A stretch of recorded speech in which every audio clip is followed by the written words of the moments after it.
누구나 한 번쯤은 내비게이션의 말에 순종하지 않고 내 뜻대로 하려다가 원래 예상되던 시간보다 훨씬 더 늦게 도착한 경험이 있을 겁니다. 오늘따라 내비게이션이 좀 이상하다고 생각해서 내 생각대로, 내 뜻대로 가까운 쪽이라고 생각해서 틀면 가다 보면 공사 중이거나 사고가 나서 훨씬 더 많이 막히는 경우도 있고, 이상한 논두렁길이 나오거나 밭길이 등장하면서 차가 진흙으로 엉망이 되는 경우도 있고, 아예 길이 없어서 다시 돌아가야 하는 경우도 있습니다. 내비게이션도 완벽하진 않지만 이 내비의 말을 듣지 않다가 후회하는 경우가 더 많이 있는 것 같습니다. 우리 인생의 내비게이션이 있다면 그것은 여러 가지로 생각해 볼 수 있을 것 같아요. 과거의 나의 경험, 신뢰할 만한 주변 사람들의 조언, 전문가의 조언, 혹은 좋은 책들, 혹은 요즘은 소셜 네트워크 같은, 유튜브 같은 것들이 나의 인생의 내비게이션이 되어서 그것들을 따라 사람들은 살아갑니다. 사람들은 나름대로 그것이 나의 인생의 내비게이션이 된다고 생각하고 그것들이 가리키는 대로 따라가는 것이죠. 하지만 그런 나의 경험과 주변 사람들의 조언이나 좋은 책이나 소셜 네트워크도, 페이스북도, 트위터도, 유튜브도 결국에는 모두 다 불완전한 내비게이션일 수밖에 없습니다. 그것은 신뢰할 수 없는 고장난 내비게이션이기 때문에 그것을 따라가서는 참된 행복에 도달할 수 없는 것이죠. 그 어떤 사람도 완벽한 사람이 없고 모든 것을 아는 사람이 없고 참된 행복의 길을 아는 사람이 없기 때문입니다. 우리 인생에 완전하고 완벽한 진짜 내비게이션이 하나 있다면 그것은 바로 하나님의 말씀일 것입니다. 그 말씀을 따라가는 인생이 행복한 길입니다. 그러나 우리는 연약해서 그 길을 신뢰하지 못하고 앞에 열거했던 인간적인 방법, 인간적인 내비게이션을 사용할 때가 참 많은 것 같습니다. 오늘 본문에 나오는 인물들도 하나님의 약속을 받은 하나님의 사람들이었지만 하나님을 신뢰하지 못하고 인간적인 방법을 동원하다가 많은 고생을 하는 장면이 등장합니다. 오늘 본문 창세기 27장 41절 말씀을 보면 이렇게 시작합니다. 그의 아버지가, 이 아버지는 이삭이죠. 그의 아버지가 야곱에게 축복한 그 축복으로 말미암아 에서가 야곱을 미워하여 심중에 이르기를 아버지를 곡할 때가 가까웠은즉 내가 내 아우 야곱을 죽이리라 하였더니, 에서는 아버지 이삭이 돌아가시기만 하면 자기 동생 야곱을 죽이려고 마음먹었습니다. 마치 가인이 질투심에 불타서 동생 아벨을 쳐 죽였듯이 이 에서도 야곱을 죽이려고 한 거죠. 비극의 뿌리는 합력하여 선을 이루는 것이 아니라 합력하여 악을 이루는 인간의 욕심에 있습니다. 창세기 25장 23절을 통해 여호와 하나님이 큰 자가 어린 자를 섬길 것이라는 말씀을 분명하게 이삭의 가정에 주셨지만 이삭은 자기 마음에 드는 장자 에서를 더 편애합니다. 그리고 그에게 모든 축복을 다 부어주려고 합니다. 하나님의 뜻이 아니라 자신의 뜻인 거죠. 에서는 장자권을 가볍게 여겼고 하나님의 말씀에는 관심도 없었습니다. 하나님 기뻐하시지 않는 이방 여인들을 또 집안으로 끌어들였죠. 엄마 리브가는 정직한 방법을 포기하고 야곱을 변장시키고 아버지에게 거짓말을 하게 합니다. 야곱도 장자권을 쟁취하고 아버지에게 복을 받아내는 방법과 그 과정이 정당하지 않았고 정직하지도 않았습니다. 하나님 보시기에 기뻐하시는, 하나님이 만족해 할 만한 방법으로 행한 사람이 이 야곱의 가족 중에 아무도 없었습니다. 엉망진창의 가족의 모습이죠. 그리고 그 결과는 분노로 인한 형제간 살인이라는 비극으로 이어질 뻔합니다. 하나님이 만약 그냥 내버려 두셨다면 형제간에 피 튀기는 싸움이 일어날 뻔했습니다. 그러나 하나님은 약속에 신실한 분이셔서 하나님은 아브라함과 약속하셨고 이삭과도 같은 약속을 하셨기 때문에 그 약속 때문에 이 가정을 보호해 주십니다. 창세기 26장 3절 4절 말씀을 보면 이 땅에 거류하면 내가 너와 함께 있어 내게 복을 주고 내가 이 모든 땅을 너와 내 자손에게 주리라. 내가 내 아버지 아브라함에게 맹세한 것을 이루어 내 자손을 하늘의 별과 같이 번성하게 하며 이 모든 땅을 내 자손에게 주리니 내 자손으로 말미암아 천하 만민이 복을 받으리라 라고 하나님은 아브라함과 같이 이삭에게도 이 엄청난 자손과 땅의 복을 약속하십니다. 하나님은 신실하신 분이기 때문에 인간의 어떤 연약함에도 약속을 끝까지 지키시는 분입니다. 인간은 불완전하지만 하나님은 완전한 분이시기 때문이죠. 그래서 아브라함과 약속하실 때도 쪼갠 고기 사이로 아브라함과 같이 지나가지 않고 그 횃불이 혼자 지나가잖아요. 그게 무슨 뜻이죠? 아브라함 네가 약속을 지키지 않을지라도 나는 지키겠다. 네가 약속을 지키지 않는다면 어쩌면 너 대신 내가 죽겠다. 내가 피를 흘리겠다. 라고 말씀하신 것이나 다름없습니다. 하나님은 신실하신 분이기 때문에 그 약속을 끝까지 어떤 상황에서도 지켜주시는 거죠. 그래서 결국엔 야곱이 죽음을 피하게 되고 생존하게 하십니다. 그리고 이 리브가가 에서의 악한 계획을 결국 알게 하시고 리브가로 하여금 야곱을 대피하게 만드시죠. 피할 길을 열어주신 겁니다. 리브가는 야곱을 불러서 자신의 오빠 라반이 있는 하란으로 피신시킵니다. 피신시키면서 리브가와 야곱에게 하는 이 말이 있습니다. 오늘 말씀 44절과 45절에 나와 있는데요. 내 형의 노가 풀리기까지 몇 날 동안 그와 함께 거주하라. 내 형의 분노가 풀려 내가 자기에게 행한 것을 잊어버리거든 내가 곧 사람을 보내어 너를 거기서 불러오리라. 보십시오. 내 형의 노가 풀리기까지 몇 날 동안 그와 함께 거주하라. 며칠 동안만 좀 삼촌네 피신에 있어라. 내가 조금만 기다렸다가 네 형이 분노가 풀리면 다시 부를 테니까 잠깐만 거기 좀 임시로 가 있어라. 이렇게 말하는 거죠. 리브가는 며칠이면 형 에서의 분노가 풀릴 것이라고 생각했을지도 모릅니다. 그러나 하란으로 간 야곱에겐 기다려도 좋은 소식은 들리지 않았습니다. 야곱은 타국에 가서 엄청나게 고생합니다.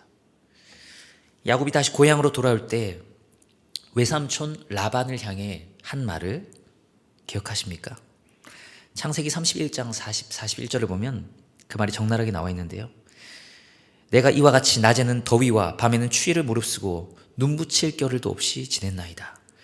내가 외삼촌의 집에 있는 이 20년 동안 외삼촌의 두 딸을 위하여 14년, 외삼촌의 양떼를 위하여 6년을 외삼촌에게 봉사했거니와 외삼촌께서 내 품삯을 10번이나 바꾸셨으며.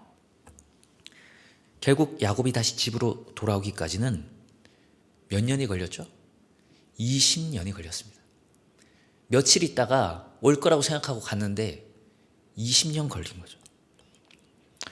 결국 하나님께서 약속하신 복을 받긴 하지만 야곱은 타국에 가서 이 악독한 외삼촌 밑에서 엄청난 고생을 합니다.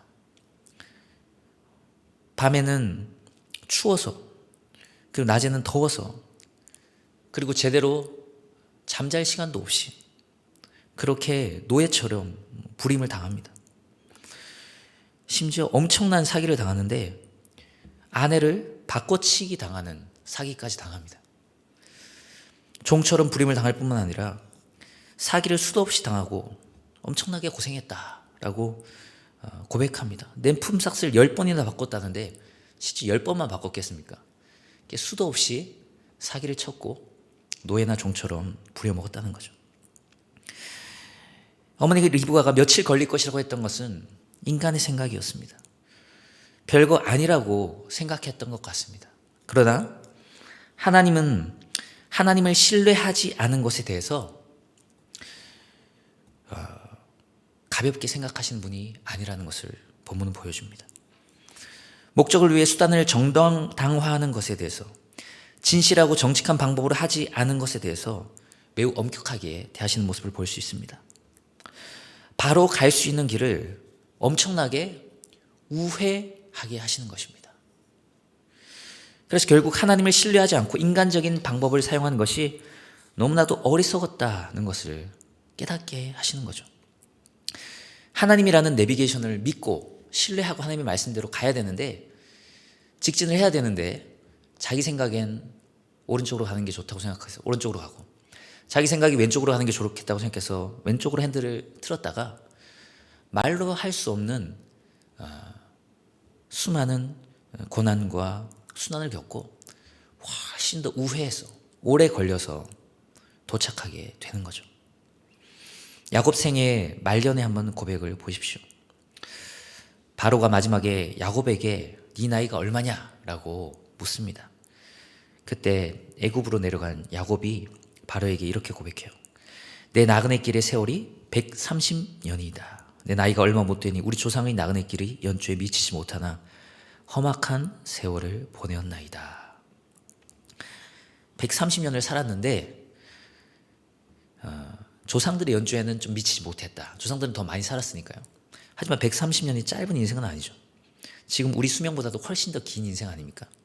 근데 그 130년을 살았는데 험악한 세월을 보내었나이다 라고 자신의 인생을 한 문장으로 요약합니다. 왜 그렇게 험악했을까요? 하나님이라는 내비게이션을 따라가지 않고 자신의 고집을 따라 자신의 인간적인 방법을 사용해서 살아갔기 때문입니다. 야곱의 인생을 보면 우리와 참 많이 닮아 있는 것 같아요. 요셉이나 다니엘 같은 인물은 워낙 완벽하고 흠이 없어서 우리가 별로 정이 가지 않지만, 야곱은 하나님이 왜 이런 사람을 선택했지? 라는 생각이 들 정도로 굉장히 인간적인 면모가 많이 있고 우리와 많이 닮아 있습니다. 연약하고 실수도 많고 잘못도 많이 저지릅니다. 그러나 끝까지 야곱을 포기하지 않으시는 신실하신 하나님, 그 하나님 우리는 또 동시에 볼 수 있는 거죠. 하나님은 신실하시지만 하지만 우리는 이 야곱이 그 신실하신 하나님을 조금만 더 신뢰했다면 저렇게까지 우회하는 인생의 고생을 하진 않을 텐데 라는 아쉬움을 느끼는 거죠. 예전에 제가 드럼을 배운 적이 있습니다.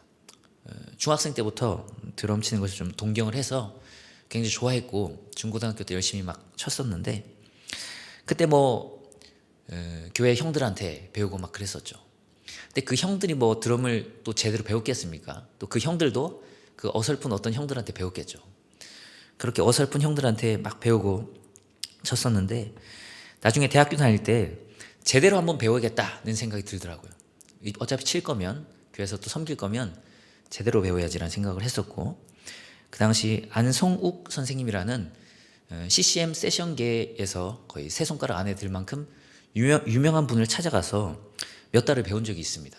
굉장히 많은 레슨비를 줬지만 이분한테 뭔가 배우고 싶다는 마음이 들었거든요. 근데 딱 가자마자 그분이 네가 지금 치고 있는 게 다 잘못됐다. 처음으로 다시 돌아가야 된다. 그런 말을 하시더라고요. 차라리 네가 아예 드럼을 전혀 1도 몰랐다면은 처음부터 바른 길로 갈 수 있는데, 네 마음대로 어설픈 이상한 형들한테 배워가지고 이상한 습관이 들었으니 그 습관을 고치는 것부터 일단 해야 된다라고 하면서 굉장히 그 잘못된 습관을 고치는데 엄청나게 많은 에너지를 쏟게 하더라고요. 처음부터 바른 길로 갔으면은 순탄하게 갔을 텐데 처음에 이상한 길로 가서 굉장히 좀 제대로 치기 위해서는 우회했던 그런 경험이 있습니다. 돌아간 거죠. 그래서 그 후로는 뭔가 운동을 하든지 뭔가를 배울 때 처음에 대충 하지 않고 처음부터 스타트할 때부터 제대로 해야겠다는 그런 좀 습관이 생겼어요. 그래서 남들도 운동을 배울 때 그 레슨까지 꼭 해야 되냐 그런 말 하지만 전 반드시 처음 시작할 때 레슨을 합니다. 왜냐하면 그래야 나중에 우회하지 않게 되거든요. 하나님의 말씀도 그런 것 같아요. 내 뜻대로 막 가다가 결국에는 우회하는 길을 가게 됩니다. 먼 길을 우회하게 되고 나중에 후회하지만 이미 늦은 거죠. 출애굽 광야 40년, 그들도 엄청난 우회를 하지 않았습니까? 신명기 1장 2, 3절에 보면 이런 말씀이 있어요. 호렙산에서 세일산을 지나 가데스 바네아까지 10하룻길이었더라. 호렙산은 신의 산을 말하는 거거든요. 같은 산인데 거기서 가데스 바네아는 정탐꾼들이 이제 12정탐꾼을 뽑아서 그 가나안 땅에 이제 보낼 때 바로 그 가나안 땅 들어가기 직전에 바로 밑에 있는 지명이 가데스 바네아거든요. 그 가데스 바네아까지 10하룻길 11일 걸렸다는 거죠. 그런데 그 바로 다음 구절에 보면 40째 해 11째 달 그 달 첫째 날에 모세가 이스라엘 자손에게 여호와께서 그들 위하여 자기에게 주신 명령을 다 알렸으나 40년째 해 11째 달 그 달 첫째 날 이렇게 얘기하는 거죠. 지금 이 신명기는 모세가 이스라엘 백성들을 이끌고 하나님이 약속한 그 가나안 땅으로 들어가기 직전에 요단강 앞에서 마지막으로 한 모세의 고별 설교입니다. 시내산에서 출발해서 이 호렙산에서 출발해서 11일이면은 가나안 땅으로 들어갈 수 있는 거리라는 거예요. 그 짧은 거리를 40년 걸렸다라고 성경은 표현하고 있어요. 40년 걸렸다. 왜 40년이 걸렸죠? 바로 그들의 불순종 때문이었습니다.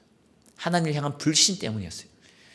정탐꾼을 보내서 정탐을 했는데 갈렙과 여호수아 빼고는 전부 다 불신의 보고를 합니다. 그들이 사실 보고 온 것은 팩트였어요. 팩트. 그들이 거짓말을 한 것은 사실 하나도 없습니다. 그 땅은 굉장히 좋은 땅이었고 젖과 꿀이 흐르는 땅이었다는 것도 그들이 인정했습니다. 그러나 그 땅엔 우리보다 훨씬 더 강한 거민들이 살고 있다. 그들이 보기에 우리는 메뚜기같이 보였을 거다. 우리가 느낄 때 우리는 메뚜기같이 느껴졌다. 그 견고한 성읍과 우리보다 훨씬 큰 그리고 강한 무기를 가진 그들을 우리는 절대 이길 수 없다. 우리는 가면 다 죽었다라고 고백했습니다. 근데 그들의 그 열정땀꾼의 고백이 사실 표면적으로 보면 맞는 말이에요. 그들이 훨씬 더 강했고 이스라엘은 그들을 이길 힘이 전혀 없었습니다. 가능성은 제로였어요. 그들이 보고한 것은 사실이었지만 그들이 보지 못한 건 뭐죠? 바로 하나님입니다. 하나님을 보지 못했어요. 오직 갈렙과 여호수아만이 살아계신 하나님을 믿었고 그들이 강한 것은 사실이지만 더 강하신 하나님께서 함께하면 우리 이길 수 있다라고 믿음의 고백을 했죠. 그 믿음의 고백을 한 갈렙과 여호수아만이 그 가나안 땅을 결국 밟게 된다는 것을 우리는 알고 있습니다. 만약 다른 모든 백성들이 그때 갈렙과 여호수아처럼 똑같이 하나님을 신뢰하는 고백을 했다면 바로 그냥 다음날 가나안 땅으로 들어갔으면 됐어요. 그런데 그 불신의 고백 때문에 38년 동안 그 사막을 뺑뺑이를 돌게 됩니다. 그리고 불신의 고백을 한 그 1세대가 그 38년 동안 다 죽게 돼요.